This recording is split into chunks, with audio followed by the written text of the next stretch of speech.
उत्तराखंड के ऋषिकेश में मध्य प्रदेश की पूर्व मुख्यमंत्री उमा भारती के पैर में गिरने से चोट आ गई है। बताया जा रहा है कि उमा भारती के पैर के पंजे में 2 जगह फ्रैक्चर आया है। डॉक्टर्स ने उमा भारती को 1.5 महीने आराम करने की सलाह दी है। इस बात की जानकारी उमा भारती ने खुद ट्वीट के जरिए दी है। सीएम कमलनाथ की नाराजगी के बाद पीएससी परीक्षा की फीस घटा दी गई है। इस फैसले के बाद से अब पिछले साल की तरह ही फीस आवेदकों से ली जाएगी। सामान्य अभ्यर्थियों से 500 रुपए, आरक्षित वर्ग के छात्रों से 250 रुपए की फीस ली जाएगी। वहीं ये फैसला भी किया गया है कि जिन आवेदकों ने बढ़ी हुई फीस पर आवेदन कर दिया था, उनके पैसे उनके खातों में वापस किए जाएंगे। सीएम कमलनाथ ने अपना जन्मदिन मनाली में मनाया। उन्होंने अपने परिवार के सदस्यों के साथ केक काटकर जन्मदिन मनाया। युवाओं के बीच महात्मा गांधी के संदेश को पहुंचाने के लिए कमलनाथ सरकार इंदौर से भोपाल तक गांधी दर्शन पदयात्रा निकालने जा रही है।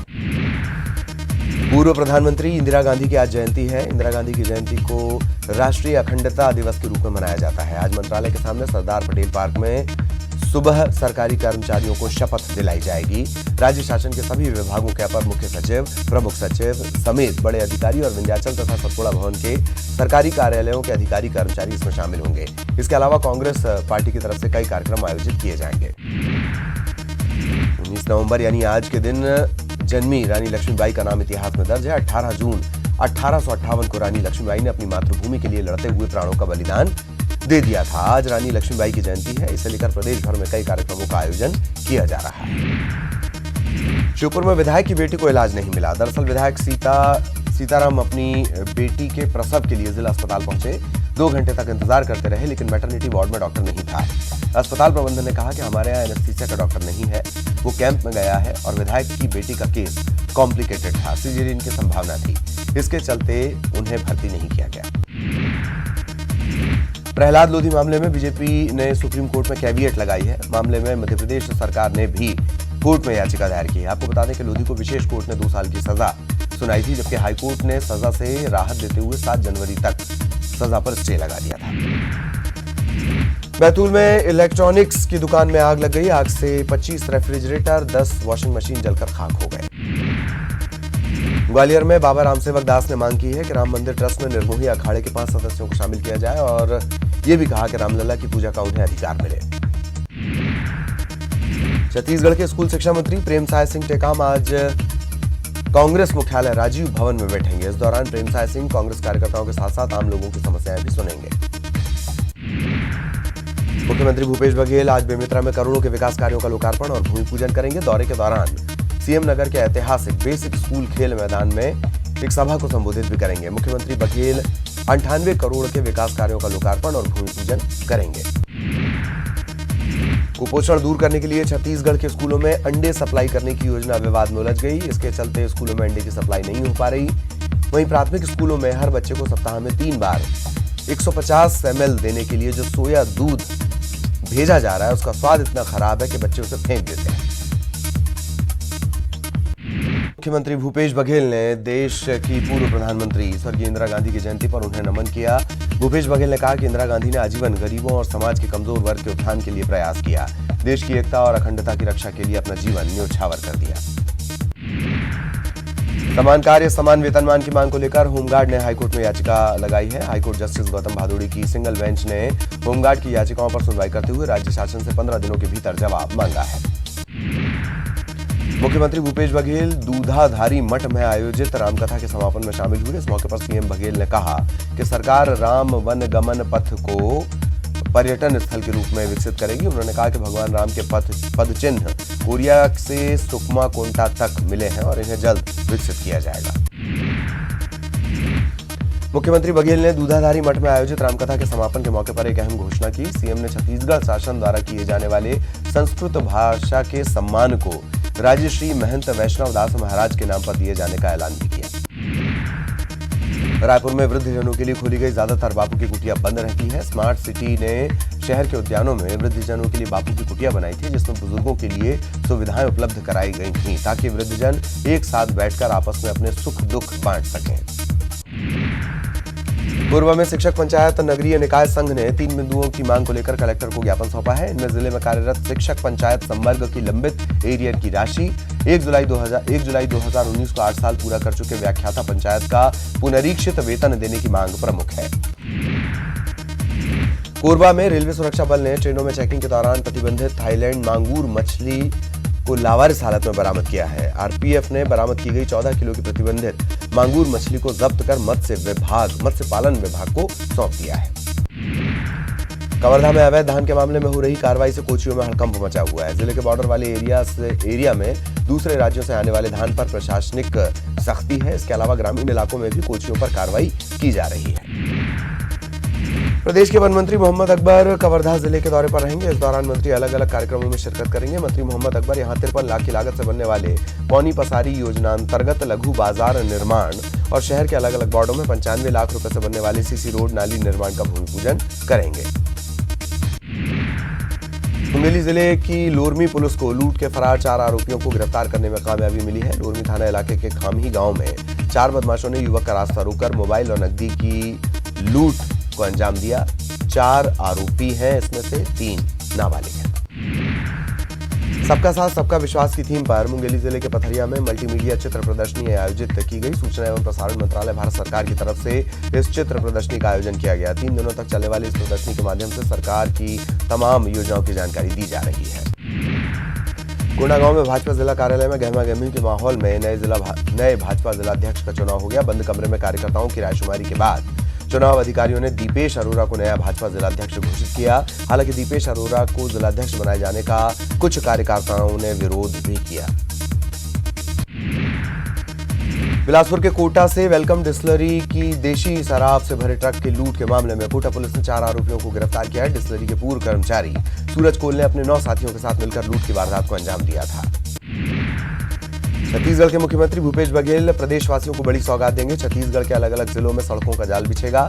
सीएम भूपेश बघेल सरकारी इंजीनियरिंग कॉलेजों से 2061 करोड़ रुपए की सड़क परियोजनाओं का शिलान्यास करेंगे। कांकेर के नरहरपुर के दुधवा डैम के टापू से बंदरों के रेस्क्यू की कोशिश जारी है। पुल बनाने की कोशिश लगातार की जा रही है ताकि बंदरों को वहां से निकाला जा सके। इन सबके बीच न्यूज 18 की टीम के साथ एक समाजसेवी संगठन बंदरों के लिए खाना लेकर टापू पर पहुंचा, जहां बंदर फंसे हुए हैं। आज रायपुर आने वाली 12 ट्रेन रद्द रहेंगी। बता दें कि बिलासपुर स्टेशन के चुचुहिया पारा में मेंटेनेंस का काम चलने के कारण ट्रेन प्रभावित है। रायपुर में पीएम और रमन सिंह के खिलाफ आपत्तिजनक टिप्पणी को लेकर बीजेपी नेता गौरीशंकर श्रीवास ने एक शिक्षक के खिलाफ शिकायत की है। आपको बता दें कि बीजेपी नेता के पोस्ट पर टीचर ने ये टिप्पणी की थी।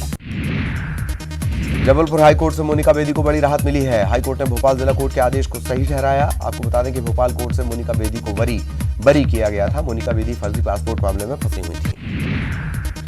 कांग्रेस सरकार ने 1984 बैच के आईपीएस अफसर वीके सिंह को डीजीपी बनाया था, लेकिन सुप्रीम कोर्ट के निर्देश पर सरकार के पास डीजीपी के नाम के लिए 3 नामों का पैनल आया है। अब इन 3 नामों से सरकार को डीजीपी के नाम का ऐलान करना है। सूत्रों की माने तो वीके सिंह ही प्रदेश के डीजीपी बने रहेंगे। सरकार उनके नाम का ऐलान जल्द करेगी। कृषि मंत्री सचिन यादव ने शिवराज सरकार पर कृषि विकास दर को लेकर गलत आंकड़े देने का आरोप लगाया है। कृषि मंत्री ने कहा कि गलत आंकड़े पेश कर बीजेपी ने कृषि कर्मण अवार्ड को लेकर झूठी वाहवाही बटोरने का काम किया। उन्होंने कहा कि कांग्रेस इस मामले में उच्च स्तरीय जांच भी कराएगी।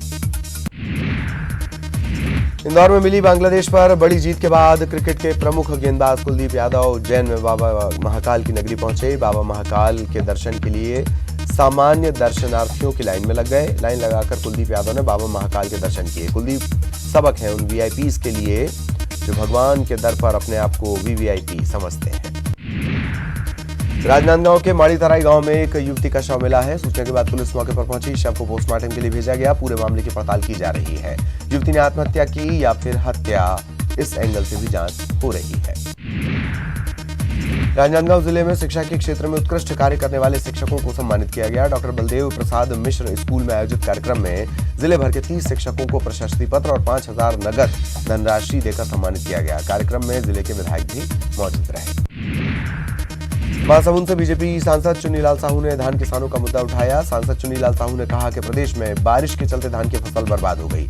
राज्य सरकार जिस हिसाब से मुआवजा दे रही है वो काफी कम है, इसलिए केंद्र को किसानों की मदद करनी चाहिए। धान खरीदी के मुद्दे पर सीएम बघेल पर उन्होंने निशाना साधा। ग्वालियर के रेलवे स्टेशन पार्किंग में काम करने वाले कर्मचारियों पर बदमाशों ने चाकू से हमला कर दिया। 4 कर्मचारी घायल हो गए। एक कर्मचारी की इलाज के दौरान मौत हो गई। हमले की वारदात पार्किंग में लगे सीसीटीवी कैमरे में कैद हो गई है। श्योपुर विधायक बाबूलाल जंडेल को भोपाल जेल से रिहा कर दिया गया। इसके बाद किसान कांग्रेस के प्रदेश अध्यक्ष दिनेश सिंह गुर्जर सोमवार को श्योपुर पहुंचे। विधायक जंडेल को साथ लेकर श्योपुर शहर में किसान न्याय यात्रा निकाली गई। जंडेल ने प्रेस वार्ता कर कहा, मुझे जेल जाने का कोई गम नहीं है। बैतूल के जगदीश भारती ने ईमानदारी की मिसाल पेश की है। लगभग 25 लाख कीमत की 10 एकड़ जमीन उसके असली मालिक को लौटा दी और वो भी 35 साल बाद। जगदीश को उसके होने वाले ससुर ने ये जमीन दी थी, लेकिन किसी वजह से उसकी शादी नहीं हो सकी। 35 साल बाद जब उससे जमीन वापस मांगी गई तो बगैर किसी विवाद के जगदीश ने जमीन वापस कर दी। शिवपुरी कलेक्ट्रेट में आयोजित योजना समिति की बैठक से निकलकर कोलारस से भाजपा विधायक वीरेंद्र रघुवंशी ने प्रभारी मंत्री प्रद्युम्न सिंह तोमर पर कई गंभीर आरोप लगाए। उन्होंने कहा कि जैसे ही उन्होंने शिवपुरी मेडिकल कॉलेज का नाम माधवराव सिंधिया के स्थान पर महात्मा गांधी के नाम पर रखने का प्रस्ताव रखा, वैसे ही प्रभारी मंत्री भड़क गए और धमकी दी, गाली गलौज करने का आरोप भी लगाया है। भाजपा विधायक वीरेंद्र रघुवंशी ने इस मामले को लेकर अमित शाह से शिकायत करने की बात कही है। साथ ही सरकार से खुद के और परिवार के लिए सुरक्षा देने की मांग की है। वहीं मंत्री तोमर ने ऐसी किसी भी घटना से इनकार किया। भोपाल के भारत भवन में राज्य शिखर सम्मान का आयोजन हुआ। मुख्य अतिथि संस्कृति मंत्री डॉक्टर विजय लक्ष्मी साधो ने साहित्यकार और कलाकारों का सम्मान किया। अलंकरण समारोह में शास्त्रीय नृत्य के लिए विभागाधीश डॉक्टर सुचित्रा हरमलकर, डॉक्टर लता सिंह मुंशी, हिंदी साहित्य के लिए स्वयं प्रकाश, नरेंद्र जैन, शशांक, उर्दू साहित्य के लिए डॉक्टर मुजफ्फर हनफी, डॉक्टर राहत इंदौरी, प्रोफेसर सादिक अली के साथ कई हस्तियां शामिल हुई।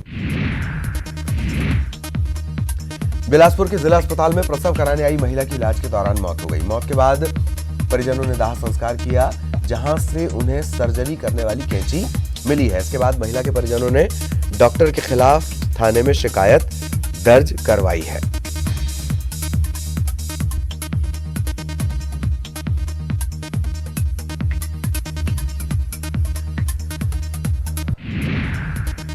राजनांदगांव में मेडिकल कॉलेज अस्पताल में उस समय अफरा तफरी मच गई जब अस्पताल के लिफ्ट में 9 जिंदगियां फंस गई। इसमें एक प्रसूता भी अपने नवजात के साथ फंसी रही। हालांकि 2 घंटे की कड़ी मशक्कत के बाद इन सभी को सुरक्षित बाहर निकाल दिया गया। नक्सल प्रभावित इलाके बस्तर में अब ड्रोन पर भी सुरक्षा बल नजर रखेंगे। बीते दिनों दक्षिण बस्तर में अज्ञात ड्रोन के उड़ने से सुरक्षा महकमा अलर्ट हो गया। सभी कैंपों और थानों को निर्देश जारी किया गया कि अगर कोई भी ड्रोन नजर आए तो उसे गोली मारकर गिरा दिया जाए। माना यह जा रहा है कि सुरक्षा बलों के कैंप के आसपास उड़ाए जा रहे ड्रोन माओवादियों की हरकत हो सकते हैं। दुर्ग की सीता रिफाइनरी के फ्लड बॉयलर में भीषण आग लग गई। आग लगने से यहां काम कर रहे 4 मजदूर झुलस गए। इन्हें निजी अस्पताल में भर्ती करवाया गया है। 3 दमकलों की मदद से आग पर काबू पाया गया। किसानों की जमीन पर अधिकारियों की मिलीभगत से बिल्डर द्वारा कब्जा करने के मामले में हाईकोर्ट ने तहसीलदार को जमीन में चांदा मुरादा का इस्तेमाल करने का आदेश दिया है। जमीन के मामले को लेकर बिलासपुर बोदरी के किसान अशोक तिवारी ने हाईकोर्ट में याचिका दायर कर पटवारी, तहसीलदार और एसडीएम पर भ्रष्टाचार करने का आरोप लगाते हुए न्याय की गुहार लगाई थी। इस पर अदालत ने फैसला सुनाया।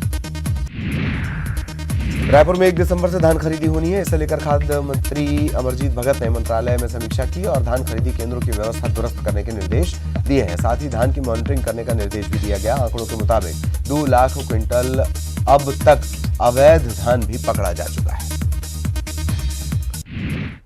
और इसी के साथ इस बुलेटिन में इतना ही। नमस्कार।